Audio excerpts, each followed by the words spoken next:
Okay.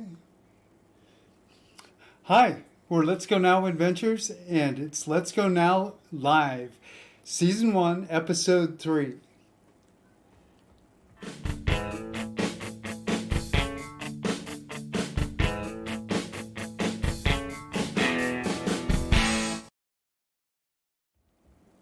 Hi, we are John and Holly with Let's Go Now Adventures, and thanks for joining us for our live today. You know, our goal is to help you have a fun outdoor experience, create lifelong memories, and just to increase your camping confidence so you can have an awesome adventure. So we're here today, and we're back in the studio today because of today's topic. So stay tuned because we'll cover that in just a minute. But at our channel, Let's Go Now Adventures on YouTube, we do a lot of camping tips and tricks videos. We do some things with gear reviews. We'll also do some reviews of places that you go camping that you may want to try instead of going to that same old space. But if you do like the channel, please hit a big thumbs up. If you're watching the broadcast and you do love to go camping, hit that thumbs up. Let us know. One thing that we do want to make sure that you are aware of is that by subscribing to our channel, you won't miss any of our new videos as we release them. So make sure you hit the little subscribe button and the bell that goes right next to it so that you're notified when we do those. Okay, so starting out with our topic today, and our topic is, what do you do when your camping trip doesn't go as planned? You know, life is a roller coaster. It has tons of ups and downs and swerves and curves. And, you know, it wouldn't be quite as exciting if you were on a roller coaster and it was just going straight at 15 miles an hour.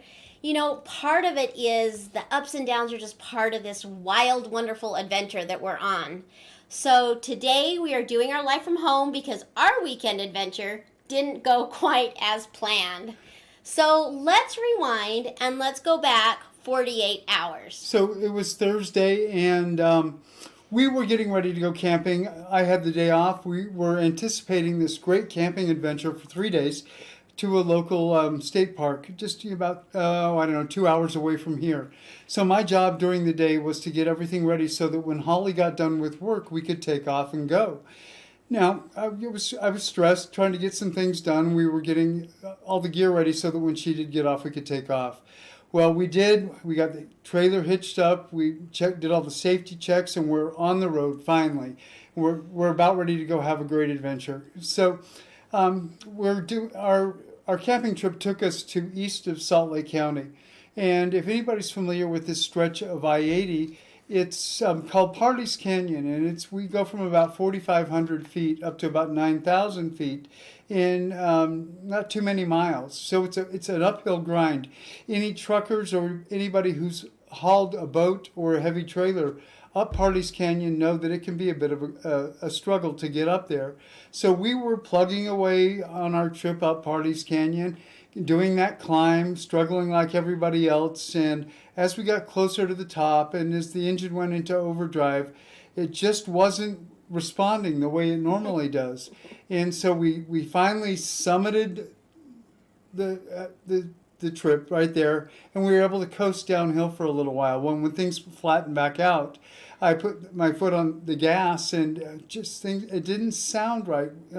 Holly asked, "Is that the way this is? It supposed to make that sound?" Yeah, it didn't sound right. I'm like, I don't remember it sounding like this before. In fact, it sounded like, you know, when you're a little kid and you get your bike out and you put the little plain deck card on your spoke, and then as you go around, it goes.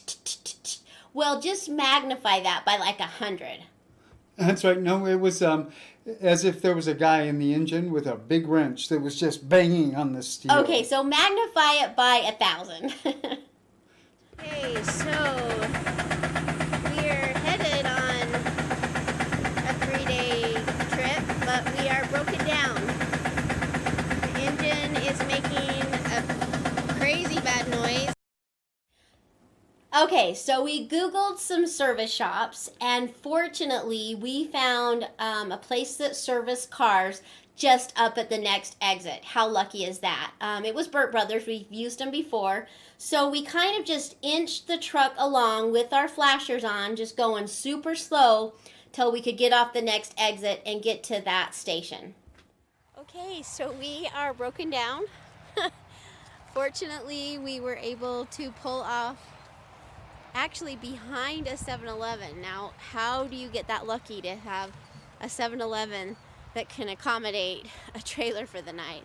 Because right across the street is a Burt Brothers, and they closed at 6. We called them at 6:25, and they took our call, and they said just come in at 7 tomorrow. So we are right across the street from a Burt Brothers. So it looks like we will be camping tonight in back of a 7-Eleven. I just actually feel lucky that there was a spot that we can do this, and cross our fingers that whatever repair work needs to be done is not a lot of money. Anyway, so I guess we're gonna have a fun night at the parking lot at 7-Eleven.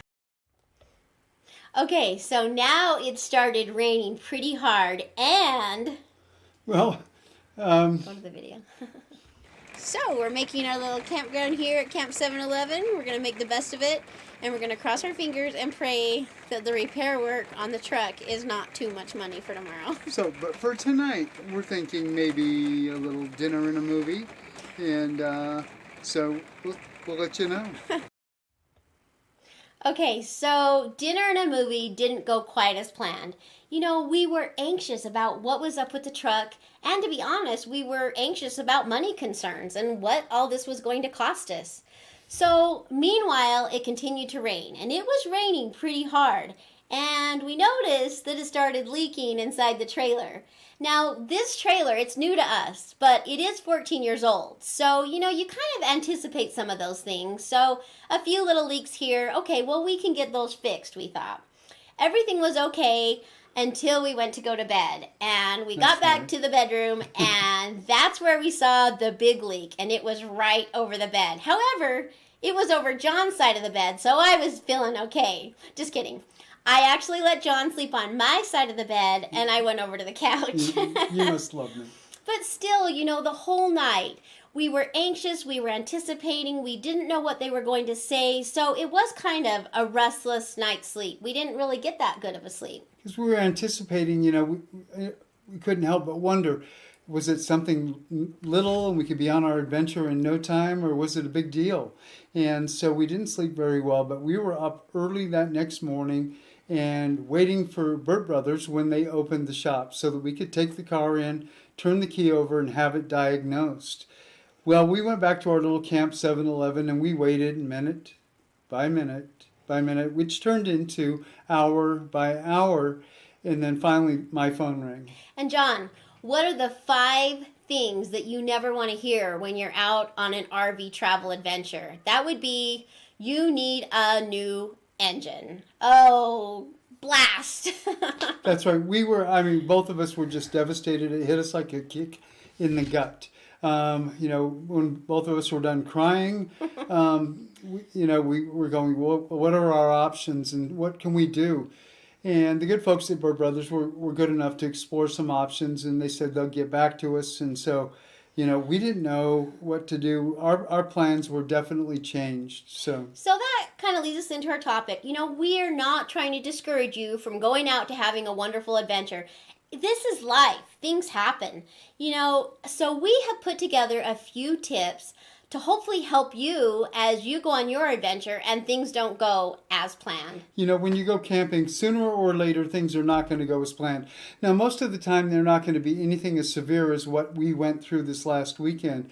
There may be something like, it rains, you're planning on going to the lake for a weekend of fishing or boating, and it rains and lightning occurs the whole time, so that it kind of changes those plans. Mm-hmm. Those are the kind of disappointments that we're talking about. Or you're on your way to a fun camping trip and you're filled with anticipation and you get a flat tire. Yeah.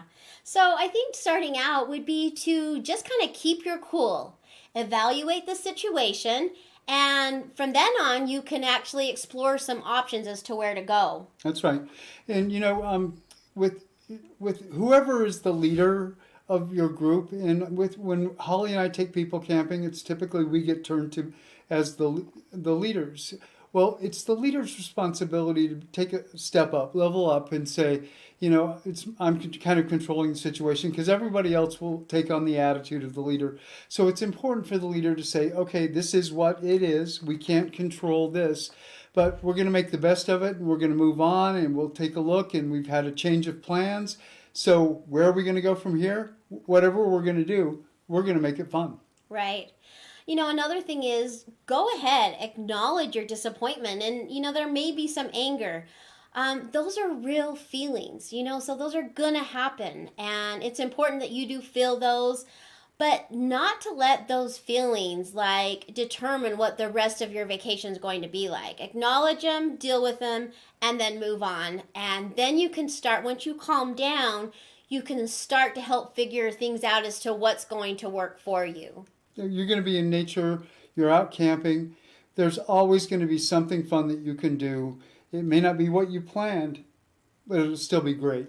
And that kind of leads into, you may need to change your expectations for your trip. Okay, so you were supposed to be at your campsite at 5. You had a flat tire, you're now there at 8. Yes, be open to changing those expectations. Just to make the whole trip run a little bit smoother. You'll have more fun if you're not on such a strict, regimented schedule. That's right. Another thing is, accept what you can change and let go of what you can't control. With the truck, there was nothing we could do. So, it happened. We're disappointed, but move on, let it go, and figure out what you're going to do instead of holding on to all that. That's right. Another thing to do is, from then on, what the problem is, brainstorm some answers and solutions to your problem. You may not have the answers. That's when you get on Google and start searching things out, or maybe somebody else in your party has a thought or an idea that can spur on different things to help you figure out the problem. Sometimes, as I spoke about a moment ago, if it's your responsibility, if you're leading the group camping, it doesn't have to be your idea that fixes the problem, right, or comes up with a creative solution to what to do next. That can be any part of the group. It's just your job to set the tone and to explore those ideas. Which kind of leads into, stay positive and try to look on the bright side. Let's say you're off to the side of the road and you have a flat tire.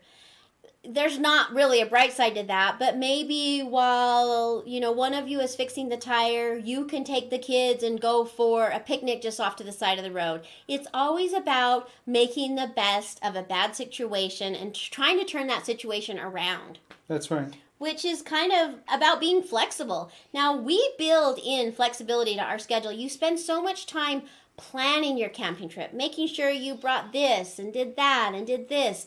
We actually think it's important to plan in some flexibility on your trip. That's right. So one of the things we really try to do, we don't always accomplish it, but we try to give ourselves extra time on our travel days. So if Google Maps says that it takes 3 hours to get to a certain destination that we're going to go camping, we like to plan 6, double that amount. And the reason is that as we're traveling, things can happen. You may a sign might say there's a gorgeous lookout over here, mm-hmm, and you may want to go check that out for that photo op. Or that you might run across some livestock, or not livestock. That would be interesting. Wildlife. Well, you can see a cow on the road. Or it could be something kind of exciting like a mountain goat or something, a moose, a bear. If you see... I can't even get that out of my head now. Wildlife. So, but it does allow time so that you still can meet your goal of getting to someplace, say, by 6 o'clock. If you do get a flat tire, you've got plenty of time to fix that. Or when we didn't follow our own advice, we were heading down to southern Utah not long ago. We passed a rock shop I would have loved to have stopped at, but we didn't have time. We didn't leave ourselves enough to go and be able to do that fun activity. Next time for that stop. That's right. So another thing would be, don't overextend yourself to where it leaves you with no options. Let's say maybe you have just bought in that RV and maybe you were just right on the edge. You purchased it at a price to where you had no breathing room.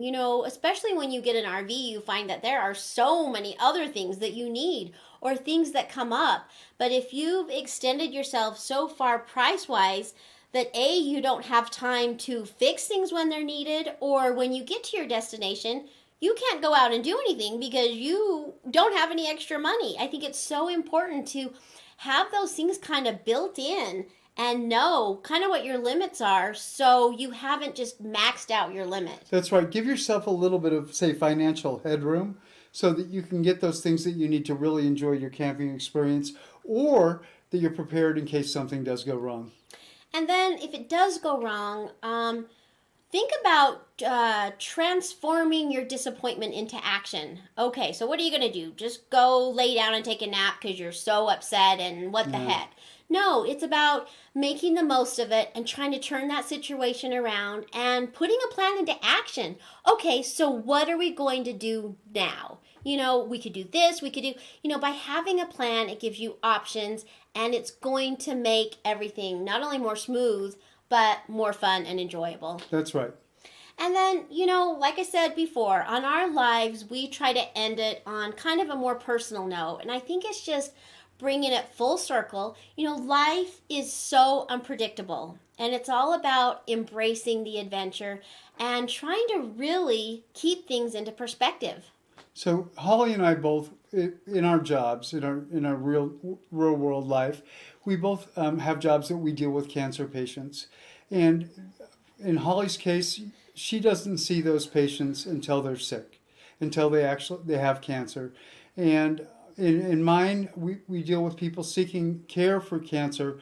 And sometimes in the later stages of cancer, when people are not winning the fight against cancer, we have to. I see people on a weekly basis that have just lost a loved one to cancer, and so it's so important that when things don't go as well on a camping trip, that you kind of keep things in perspective like we do, and that an engine is a big deal, but it's nothing like those people are going through, and so that it really does help us to bring things back. We've got our loved ones.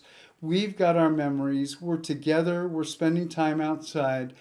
And to put everything in perspective like that really does give you a little bit better feel, and that nothing is quite as bad as what those folks are going through. So I hope that we've given you some tips to make your next camping adventure a little bit better, especially when it doesn't go as planned. That's right. So, please stay tuned. Every Saturday afternoon at 4 p.m. Mountain Time, we do Let's Go Now Live, which we're going to be discussing camping-related topics. And hopefully you'll enjoy them and give us a big thumbs up. Make sure you subscribe to our channel so that you're notified when we do our live broadcasts. Also, any of our videos that we publish, you'll be notified as well. So, from Holly and myself, John, at Let's Go Now Adventures, have a great afternoon. We'll see you next week.